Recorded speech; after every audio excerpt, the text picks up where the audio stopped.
Yo, what's going on, guys? Arrow here with another video. First off, I want to say that I do have a new mic. I'm trying out my Turtle Beach mic, which is it's gonna cause a little noise, but we're trying this out, so you guys work with me if the volume sounds a little different, if I sound different. But anywho, we're gonna talk about my first impressions of Samurai Warriors 5.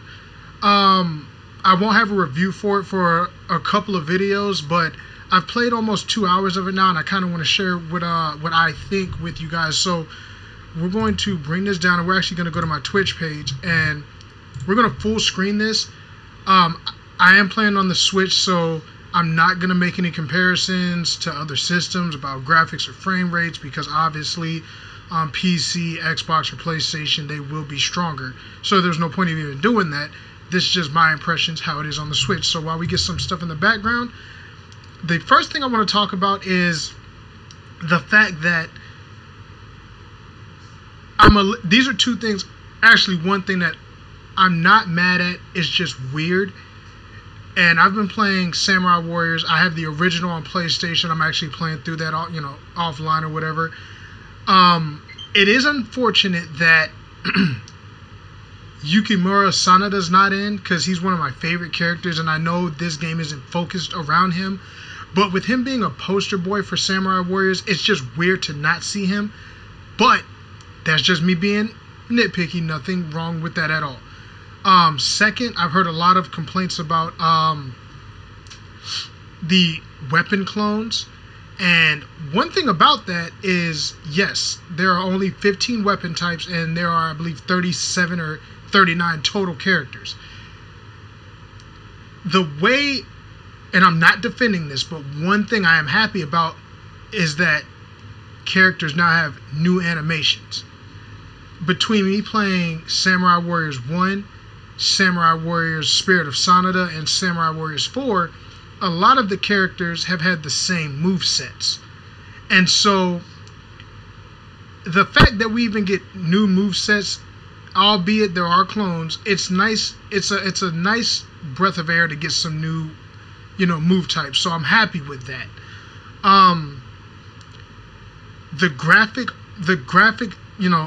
The graphic style to this game, I am a huge fan of. I love the cell shaded.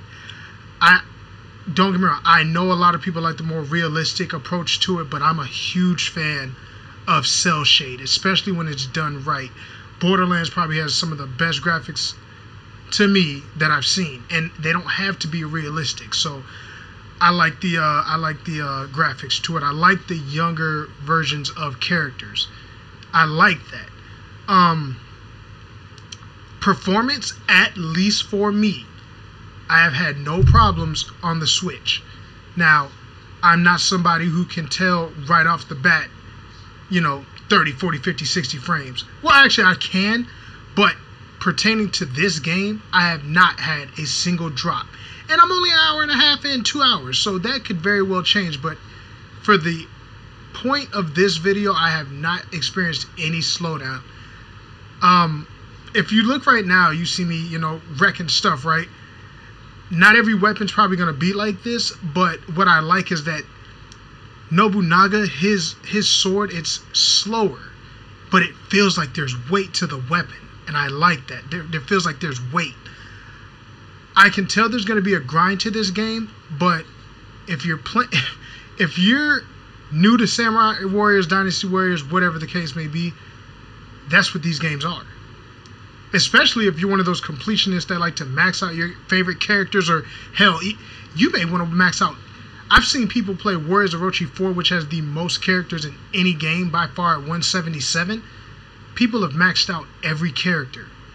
So there is a grind to these kind of games, but if you enjoy them, you'll be okay with that. You'll be okay with that, I promise you.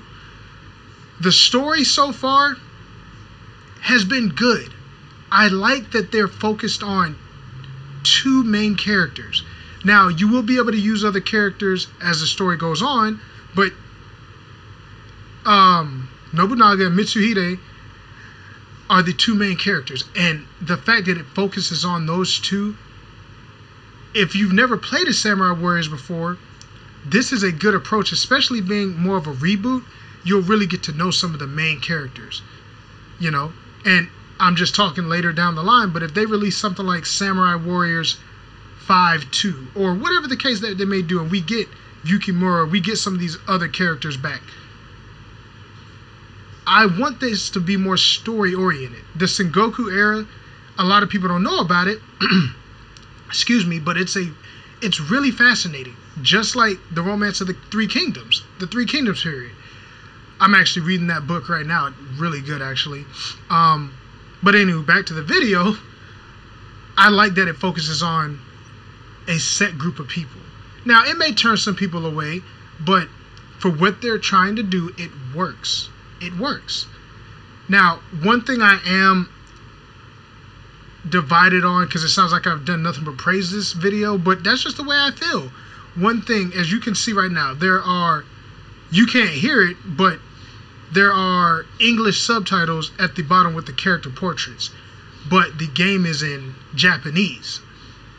That can be really distracting, especially if you end up playing on the harder difficulties and you're trying to focus on, you know, actually having strategy. That can be really, really distracting when you're trying to read stuff like this and play at the same time. But I make do. But I'm just saying it is a little, you know, it is a little aggravating. Overall, and like I said, this isn't going to be some type of review, but since I've only put in an hour and a half, 2 hours, I like also that actually no, I'm a little divided. The hyper attacks have slowed down, but once again, that could be just because Nobunaga's not a fast type of character. I did play the demo, and from the demo adding on to this, I do like that every weapon can play different. There are clones, but to make up for that, weapons play different. Like your spears have air combos. Your swords are slower, but they have that weight to them. So, and maybe that's just the way I see it, because Samurai Warriors 4, it was fast-paced. It was so fast. Oh man, it was crazy. But this game has slowed it down, and I think for what they're going for, it's for the better. Now, I do think that some of the characters, especially when I unlock my boy Hanzo, I do hope that he plays a much faster pace. If not, then we're going to have a little problem there. Also, look at that Musou attack. It's so nice. Like, it's so nice. Also, sorry guys, got some in my eye. Sorry, but if you look here, you see these things glowing. I don't know if you guys have played One Piece Pirate Warriors 4, but you have ultimate attacks and you have buffs, which I actually think adds a good strategy to the game. I like this part right here. That was actually cool when I first played it. But I like the fact that you do have different things, and as you level up your characters and your weapon proficiency, you unlock new ultimate attacks and things of that nature. So there's a lot of good to this game. Like I said, I can understand the graphics may not be good, you know, for everybody. The weapon clones may be a problem. Now, if you get the season pass, they are adding, I think, 15 new weapons. I think each pack will come with 3 different weapons. So who's to say that those don't all add? And it does suck that if they do play different, it sucks that we have to pay for it. I probably will get the season pass. I like what they have to offer, the new scenarios, weapons, the new mounts, musics, all that stuff. From what I know so far, one gripe I do have, and this has been going on for a little while now, it doesn't look like a lot of the characters will have alternate costumes. And that's a little disappointing. And the lack of modes may be off-putting to people. I'll have to go through this and see how I feel about it myself, because I don't know how long the campaign's going to be. But the Citadel, from what I heard, is nice, but it's weird coming from Samurai Warriors 4 and stuff like that and have all those game modes, especially the Chronicles mode. You know, please, guys, if we get another Samurai Warriors, bring the creative character back, especially with graphics like this. It would be nice to have those creative characters. So those are 2 more gripes. The lack of modes. And like I said, this story might be 20 to 30 hours, so we may not need that many modes, but it's still nice to have. The Chronicles mode I do want back. It's always nice to have that what if with your created characters, seeing, you know, famous historical people from the Sengoku period. So it will be nice. We are getting Dynasty Warriors 9 Empires this year, but Empires is typically the one that has, you know, character creation. Typically, Samurai Warriors is known for having that even in their base game, so that is a little disappointing. Actually, that's pretty disappointing. That's not even a little. That's pretty disappointing. But overall, guys, let me back out. Overall, guys, I'm enjoying the game. I really think that this is going to be a fun one. Oh, I really think this is going to be a fun one. You guys let me know in the comments how you guys have felt about the game so far, if you have it. If not, if you have any more questions for me that I can answer for you by playing through the game, let me know. If you guys, I live stream on Twitch. I will leave that in the description. You guys come follow me on Twitch. Make sure to subscribe up here. Definitely drop those comments, guys. If you want, maybe we can start doing, you know, once I unlock more characters and you know, you're on the fence about the game and you want to see how characters play and stuff, I'll do like character, you know, there'll be like 5-minute character showcases or something. So you guys let me know what you think of this video. Let me know what you guys think of the game so far, and I will see you in the next video, Phantom Thieves. This is your boy Arrow, and I'm out. Peace.